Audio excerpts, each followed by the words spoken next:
పోరాడిన వాళ్ళుగా జైల్లో వెళ్ళిన వాళ్ళుగా మేము ఏం కోరుకుంటామంటే ఈ రాష్ట్రంలో అట్టడి వర్గాలకు రాజ్యాధికారం రావాలి, ఉద్యమ శక్తులకు రాజ్యాధికారం రావాలి, అట్టడి ఉన్నటువంటి పేద ప్రజలకు, గ్రామీణులకు, గిరిజనులకు అధికారం రావాలి, సాధికారత రావాలని కోరుకుంటాం. కనుకనే మీ నుంచి ఈ యొక్క ఇన్పుట్ ని ఎక్స్పెక్ట్ చేస్తున్నాం. ఎల్లకాలం ఇవే ప్రభుత్వాలు ఉండవు. ఆయన చెప్తా ఉంటాడు ఎప్పుడు 100 ఏళ్ళు ఎవరున్నాడని. నేను కూడా అంటున్నా 100 ఏళ్ళు మీరున్నారు. ఉన్న కాలంలో పట్టే ఇచ్చిన మాటలు తప్పకుండా పాలించడం మీ బాధ్యత. పాలించకపోతే చరిత్రగతిలో కొట్టుకపోతారని చెప్పేసి చాలా స్పష్టంగా నేను చెప్పదలుచుకున్నా. అందుకోసమని వాళ్ళ ఒకటే డిమాండ్, ఎల్లకాలం మీ ప్రభుత్వాలు ఉండవు. ప్రజల కోసం పనిచేసే ప్రభుత్వాల కోసం మీరు పనిచేయాలి, కొట్లాడాలి, వార్తలు రాయాలి. ఖచ్చితంగా రానున్న కాలంలో ఉద్యమ సామాజిక శక్తులు ఒక వేదిక మీద తీసుకొని వస్తే మీరేవైతే డిమాండ్ ఉన్నాయో దగ్గరుండి ఆ డిమాండ్ సాధించే దిశలో ఉద్యమ వేదిక కానీ నాకు తెలిసినంత వరకు దేశీ చైర్మన్ కోదండరామ్ గారు అనేకమైనటువంటి పార్టీల నాయకులు కానీ ఖచ్చితంగా ముందు పడతారు. ఒక ప్రత్యామ్నాయ కోసం జరిగేటువంటి పెనుగులాట కూడా మీరు అక్షర రూపం ఇవ్వాలని చెప్పి, అది ఆ అక్షర రూపంలో నిజంగానే ముందు పోయినప్పుడు ఒక గులాం రసూల్ సాక్షాత్కారం కావాలి, ఒక మల్లెపూల నరేందర్ సాక్షాత్కారం కావాలి.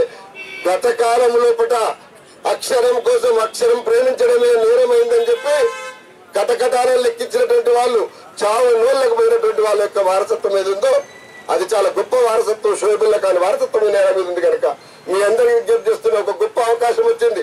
సరే ఏ కారణం చేతి ప్రభుత్వాన్ని గోల్లో నిలబెట్టినటువంటి అవకాశాన్ని జర్నలిస్టు తీసుకున్నారు. దీన్ని కొనసాగించవలసిన బాధ్యత మీ మీద ఉన్నది. బేషరతుగా నవీన్ మిట్టల్ మీరు మాట్లాడుతున్నాం కదా, ఐఏఎస్ అధికారులు అనేటోళ్ళు ఖచ్చితంగా రాజకీయ నాయకుల కనుసన్నల్లోనే ఉంటారు. మనం ఏ డైరెక్షన్ ఇస్తే ఆ పని జరుగుతుంది.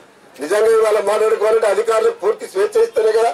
చాలా ప్రాంతాల్లో ఏ రూల్స్ తోటి సంబంధం లేకుండా అనేక విషయాలు జరుగుతా ఉన్నాయి. నేను అడుగుతామని ఇవాళ భద్రకాళికి కిరీటం ఇవ్వడానికి 3,75,000 యొక్క ఫైల్ కలగడానికి ఏ ఐఏఎస్ అధికారి అడ్డం వచ్చిండు? నిజంగా రూల్ ప్రకారం అయితే ఎంత కష్టమైన పద్ధతి దాన్ని తీసుకొని పోవాలంటే అనేక మంది వ్యక్తులకు మీరు సాదాసీదాగా తోచిన ప్రకారం ఇస్తా ఉన్నారు కదా. దీనికి ఏ పద్ధతికు ఏ ఐఏఎస్ అడ్డం వచ్చిండు? మీకు ఇష్టం లేదు, మీకు అమలు చేయడం ఇష్టం లేక ఇవాళ ఎవరి గురించి అనుకోవడం ఎందుకు?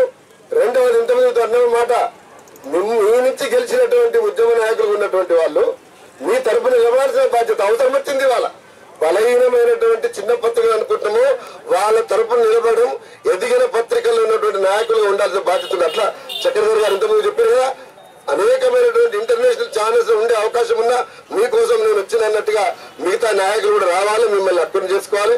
భవిష్యత్తులో ఏదైతే ఉందో చాలా ఒకటొక్క మాటతో ముగిస్తా. చాలా